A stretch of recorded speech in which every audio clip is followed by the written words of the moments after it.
இருந்தாலும் வந்ததுக்கு அப்புறம் பேசிக்கலாம். அது வரைக்கும் கொஞ்ச நேரம் அமைதியா இருக்கு.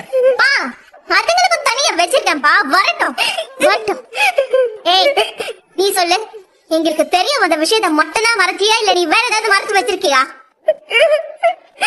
என்ன முழிச்சுட்டே இருக்க? பதில் சொல்றீ.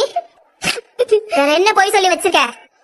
நகை நட்டு சொத்து பத்தின ஏதாவது போய் சொல்லிருக்கியா? உண்மையை சொல்லாமா?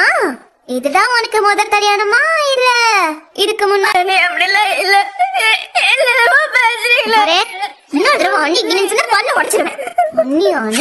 யார் கிடையா நீ? எப்படிதான் இப்படி போய் சொல்றாளுங்களோ தெரியல. போய் சொன்னது கூட விடுங்க, சொன்ன பொய்ய கட்டி காப்பாத்துறதுக்கு ஒரு தனி திறமை வேணும். நல்லா நேத்து வச்ச குழம்பு இன்னைக்கு சூடு பண்ணி கொடுத்தா கூட என் புருஷன்கிட்ட சொல்லிடுவேன். அந்த மனுஷனுக்கு அதை கூட கண்டுபிடிக்க தெரியாது. ஆனாலும் சொல்லிடுவேன். மனசு கேட்காது, கிடந்து அடிச்சுக்கிட்டே இருக்கும். இவளுக்கு பொய் அப்படியே சரளமால வருது. என்ன இங்கிலீஷ் லிட்டரேச்சருக்கு படிச்சிருக்கேன்னு சொன்னியே, எங்க இப்ப 4 வார்த்தை நீ லைனா இங்கிலீஷ்ல பேசுற. பேசுறீ, சொல்ல தெரிஞ்சதுல பேசு. ஏய் கிழிப்பாடி, கொஞ்சம் பேசுறத தவிர வேற என்னடி தெரியும்? ரெண்டு பேரும் கொஞ்சம் அமைதியா இருக்கீங்களா இல்ல நினைச்சு போட்டுமா? சரிங்க, அமைதியா இருக்கோம். நாங்க அமைதியா இருக்கோம், போதுமா? அப்பா, இவ அப்பா அம்மா எப்ப வராங்களா?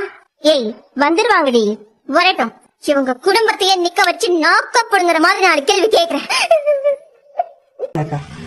இவங்க கணக்கு வாங்கிக்கோ. முட்டை வச்சிட்டீங்கல்ல? கடுகு மஞ்சத்தூள் இருக்கு. நீங்க கேட்ட எல்லாமே இருக்குக்கா, பாத்துக்கங்க. சரிங்க. அண்ணா உங்களுக்கு என்ன வேணும்? சேமி எப்பகிட்டு இருக்கு தம்பி? இருக்கு. 2 கூட தரேன். வரமா. அண்ணே கூல் ட்ரிங்க்ஸ் ஏதாவது சாப்பிடுறேன். நான் போய் டீ வாங்கிட்டு வந்தேன். அதான் சொன்னேன்டா, இப்பதான் காபி சாப்பிட்டு வந்தேன்டா.